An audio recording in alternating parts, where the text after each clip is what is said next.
Okay, guys, it's time to start. Our next topic will be surveillance required, network effects of surveillance apps, hosted by Aleksej. Thank you. Thank you. Hello, hackers. All right, so I'm going to give you a little introduction, but not too much. I like privacy. That's pretty much all you're going to know about me.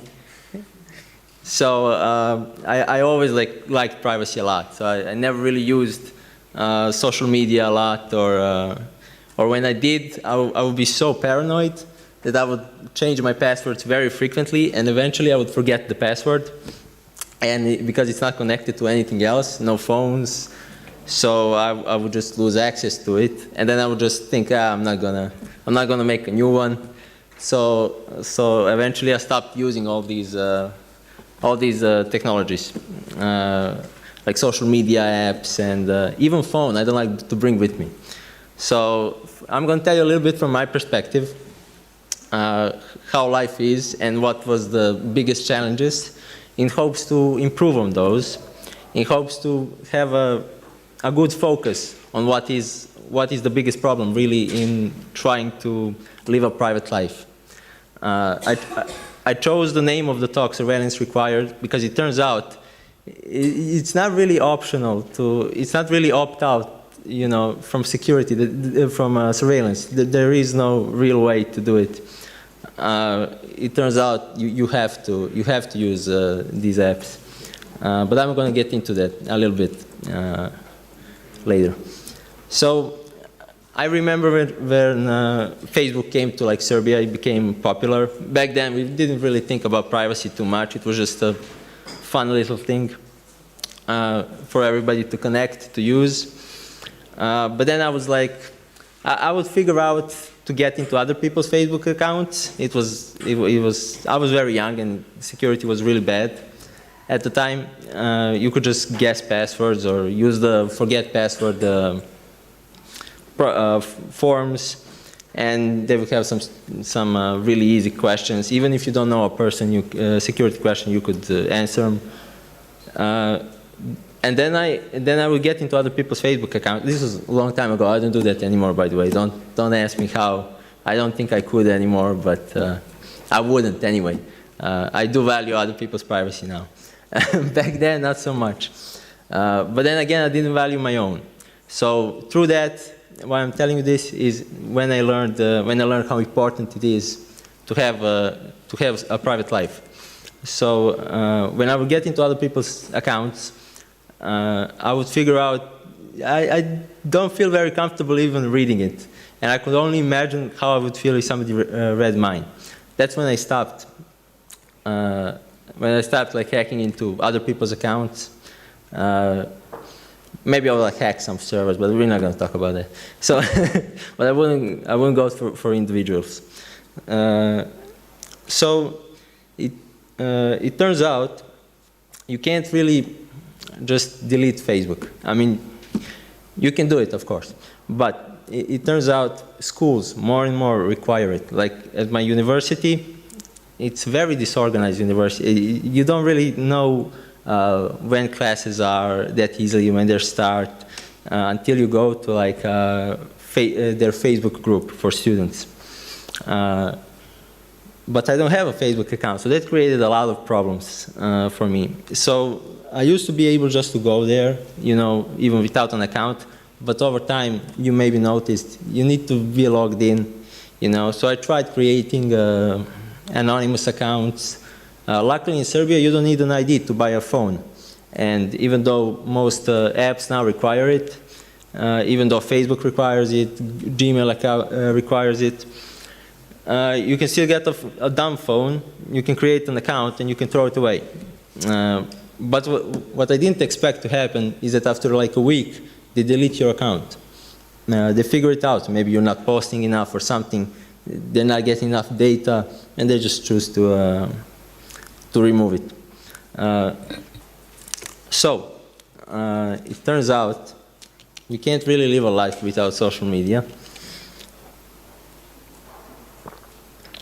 But sure as hell, I'm going to try. I'm going to try some more. I'm going to try to figure out a way. So what I noticed is securing your own devices. Of course, it's not completely easy. You know, you can't own a smartphone. I don't. There is no real good way around it. I have a Pine phone. Maybe you heard of it.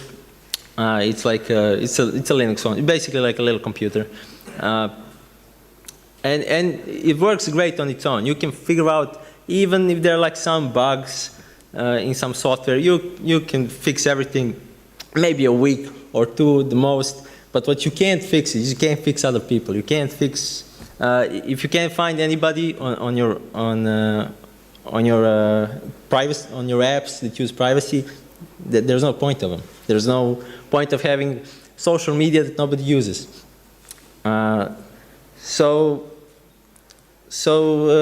I figured out the solution. The solution, of course, is to use open protocols, apps with open protocols. So a lot of people here, and generally that are more, they've learned about privacy. They usually go to Signal, or they go to maybe Proton Mail, or some of these still pretty much centralized services. The problem with it is, even if it's private, even if all this is true, being centralized means you can get kicked out. You can be logged out of it at any time. Unfortunately, it happened to me. I got logged out of Signal, and you need a smartphone to get a QR code to scan it again. I'm not going to buy another smartphone just to be logged out again for whatever reason. So it turns out there are a lot of course, alternatives. You know, XMPP or Jabber, as it used to be called, is one of them. Matrix, I think RetroShare, I heard, Briar even. These are like, I think, open protocols. At least XMPP and Matrix are. The good thing about them, when it's an open protocol, and what that means is there's a set of rules the app needs to follow, and it's not compliant. It's not part of the protocol if it doesn't. What ends up happening is that you need to have apps that are working the way they were intended for a very long time. So you can create bridges. So you can create from one protocol to connect to the other. So you can create a Matrix to Jabber bridge, Jabber to email bridge. Email is also an open protocol with all its flaws. I mean, it was created in the 70s. It was, I think, technically before the internet. I think it had its root in ARPANET. You know, you can't see if somebody's online. You can't, of course, chat in real time. It has a lot of security issues and whatnot. But it's still an open protocol, and you can still make bridges. You can still, if somebody uses an email, you can still use whatever app you want, like Jabber or Matrix, and you can still talk to them. Or at least you have the ability to write a code for it, which is usually not as difficult as just trying to get other people to switch to your app. So I started thinking about this a little bit more and figured out having one open protocol app is pretty much having all of them. They can all get interconnected. But having anything that's closed, that's centralized, it's always on its own. Signal is Signal, WhatsApp is WhatsApp, Viber is Viber.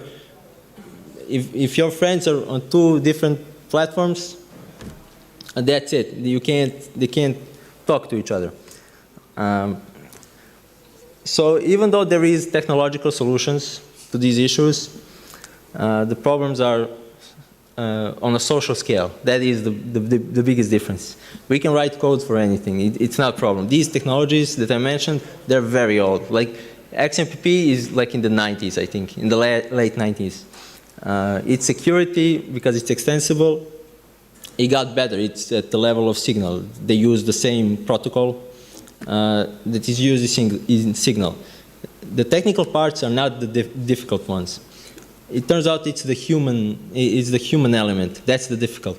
I think probably it's the marketing, you know, like people hear about these other apps and these open protocols. Nobody's really, you know, nobody's marketing like, hey, use email, you know, hey, use Jabber. So I think that's where we come in. I think that is our responsibility. It's our job to go around and to tell people to switch to any app. We don't need to tell them to even make a full, you know, transition to delete your WhatsApp and to delete Viber and whatever, and Facebook. That is individual privacy, and I think we need to make that distinction. So a lot of us, I assume, we hear how to secure our own devices, how to secure our own conversations, but it turns out, I think, at least, that it is far more important to allow others to secure themselves, and I think we're not doing that. By not being available on one of these open protocol apps, luckily we still have email, but I mean, of course, it's a very limited protocol. I think we're doing a great disservice to everybody who might need privacy. And unfortunately, there are people who really, really need it. Journalists and in some countries, opposition leaders, maybe even in this country. So people need privacy. There are people. You might not need privacy, but there are people who need it. And it's more important, I think, not to secure yourself as much as to be available on apps that allow other people to use them anonymously or privately or securely. So that's pretty much it. I don't need to, I can go into details. I can go into my experiences with all these things. I can tell you how, well, I could try to explain to you how it feels to, like, for a few years to try to live. It's not off the grid, but just try to not even make sure that your conversations are encrypted, but just to make sure that at least your location is not compromised, or maybe not the location, but like at least you don't have a device in your home that has the ability to listen to you at any time. The thing is, when you have a smartphone, whether it's Android, whether it's Apple, there's somebody else who has like root access to your account, to your device. They have a complete access. They can always bypass you. They can always listen to you. And it might be fine for you. A lot of people say, I don't care. And maybe people here do care. But your friends, they might not care that much if somebody is listening to them. But what I'm trying to really put an emphasis on here is that there are people that do need it, and we need to allow them space to talk to us. That would be pretty much it. But of course, if you have any questions or any thoughts of your own, any experiences or anything to add, I would be happy to listen. Go ahead.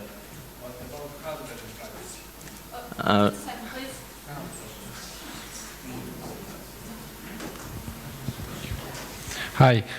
What about hardware and privacy? Because every CPU is black box, etc.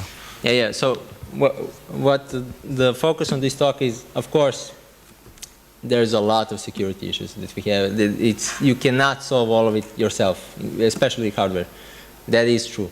But the reason I made this talk is that even though I hear all the time about how to secure yourself, we don't hear that much about, like a group social privacy.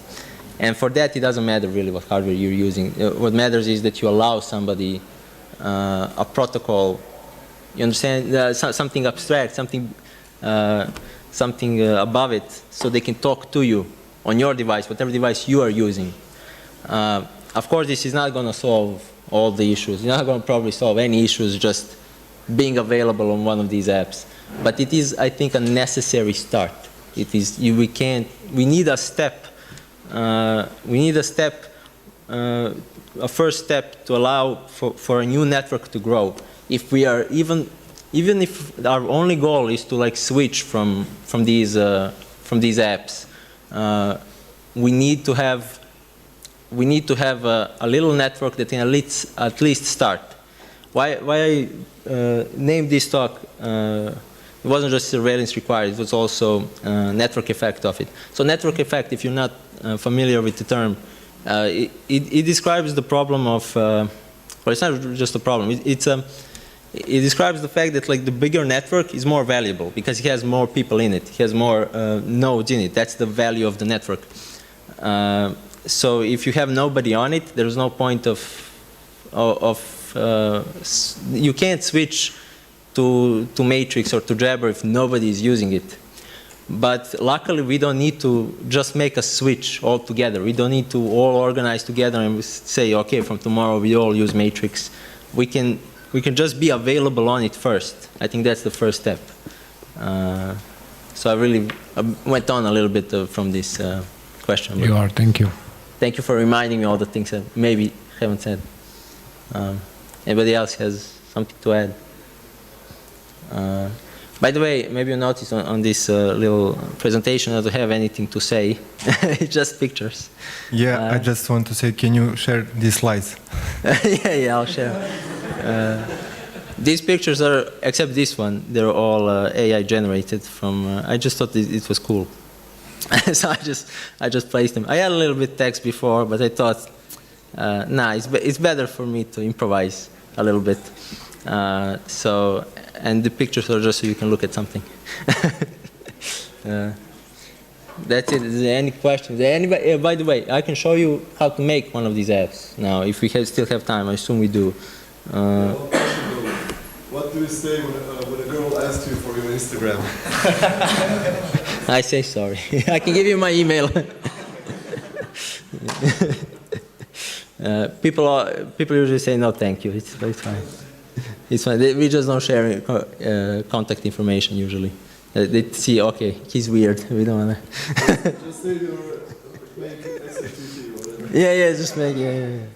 I can show you, by the way, if you never heard of Jabber. I even have Matrix. I can show you a little bit how it looks like. If you have the time. Of course, it's just a few minutes of creating it.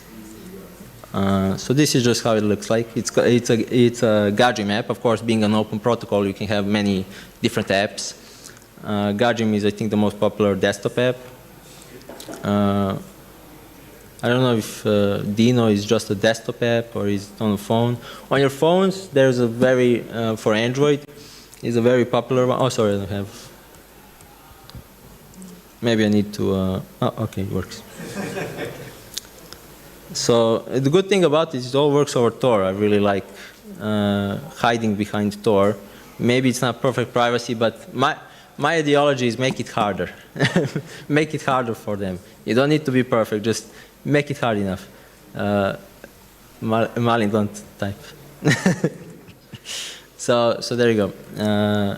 How you can create it is you can actually create it from the app. You can go modify account, add an account, and then you put a username. And being a federalized, it has like the same address like email. You know, it's a local part, like a user at something. So you can have many different servers. But I like to pick a random one. I think that's the best for decentralization. I think Matrix had an issue where most of its users created a Matrix account on their like first instance, on their like main instance. I don't know what it's called, matrix.org or something. And then when it fell down, like 70% of the network went down or something like that. That's not the, but of course, that's something where people learn from. And they make an account somewhere else as well, but it's good to start like that as well, to pick a random server. I'll just find you some list. You can find them anywhere. Maybe just yeah, there's one. I think there's also a website, xmpp.net.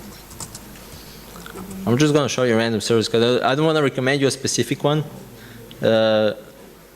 Not because I'm afraid that it's not going to work or something, but because if everybody's using the same one, it's pretty much the, you're just going to have to switch once a lot of you when it went down. So these are like some of them.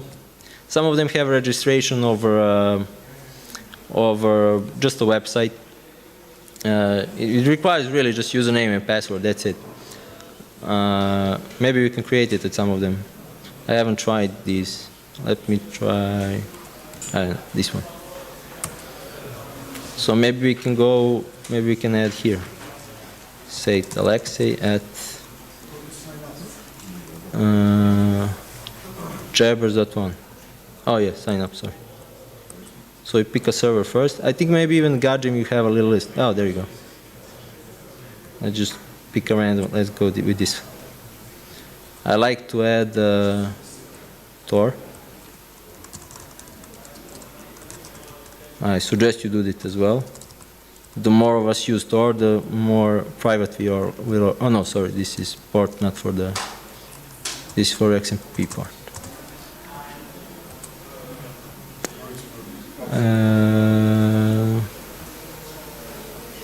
They should, maybe they thought, no?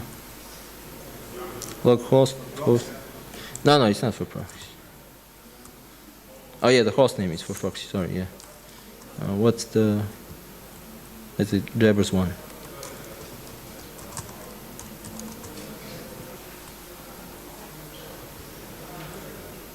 So of course sometimes they put a little captcha, not like those Google captchas with like traffic lights that annoy me so much. Because I, by the way, only use like Tor browser. So yeah, I get a lot of those captchas. I really hate it. It's the worst part of being private, is solving a lot of captchas, unfortunately. Sometimes maybe their address for their XMPP server is a little bit different than this one. Oh, they even have a Tor one, I think. They have a Tor, oh, yeah, there we go. Even better. We don't have to exit the Tor network. So the exit nodes are not going to create any issues for us.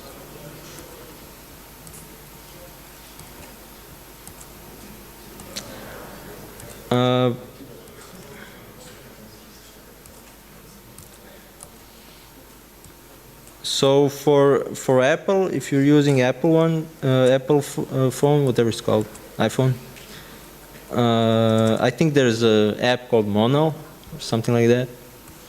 There's also an app called Dino. I think it's, I'm not even sure if it's for phone or, but for Android, there's an app called Conversations. The problem with it,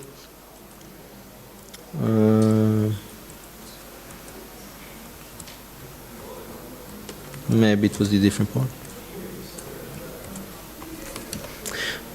No, all right, maybe it's a bad server.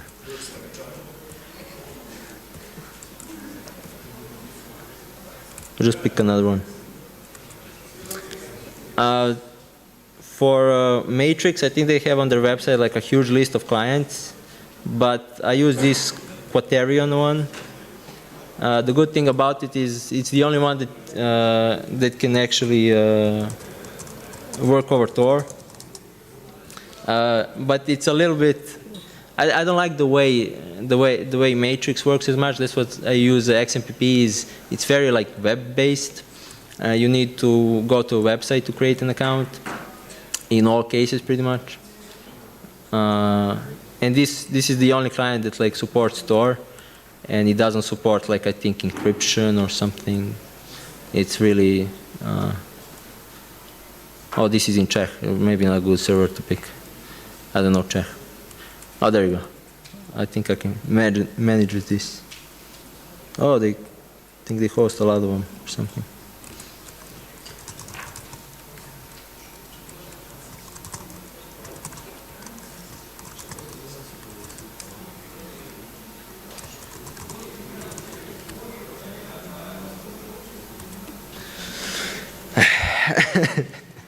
Now this is the best way to actually tell you about my experience. You just look at it, what it's like using Tor. Solve buses with me, please. I'm really bad at this.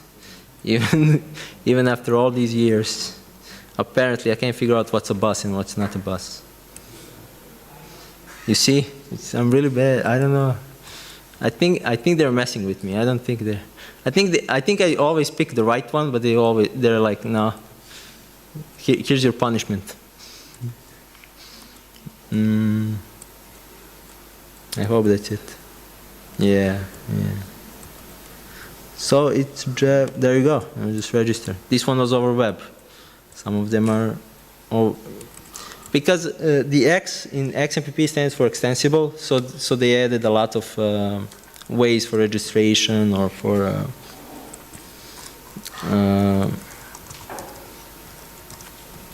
many things, really. I mean, that's how they added the.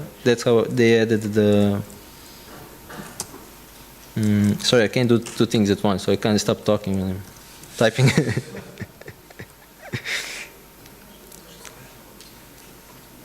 Oh yeah, so that's why they added like signal encryption so easily, is because it's extensible.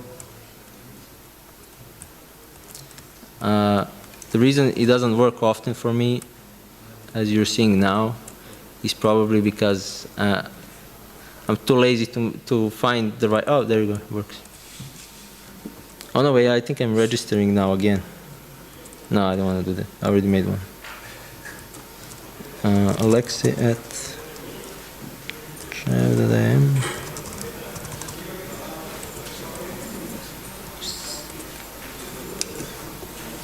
Should work now. It's a little bit slow because I'm using Tor. It has nothing to do with.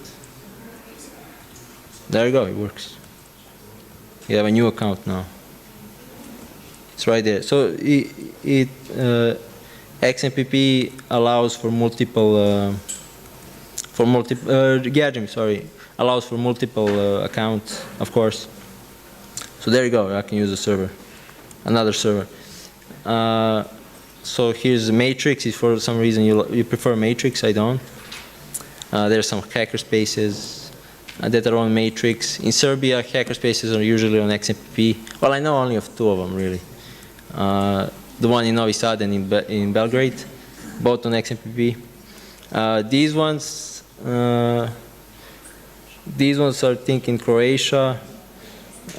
This one is, I think, in Hungary, hackerspace. This is like just hackerspaces.org, I think, a list of hackerspaces. This is in Slovenia. There's probably somebody from Slovenia here from this group. This is where I advertise BalCCon.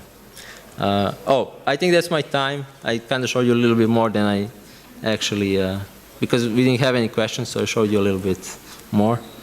That's it. Thank you. There's a little picture.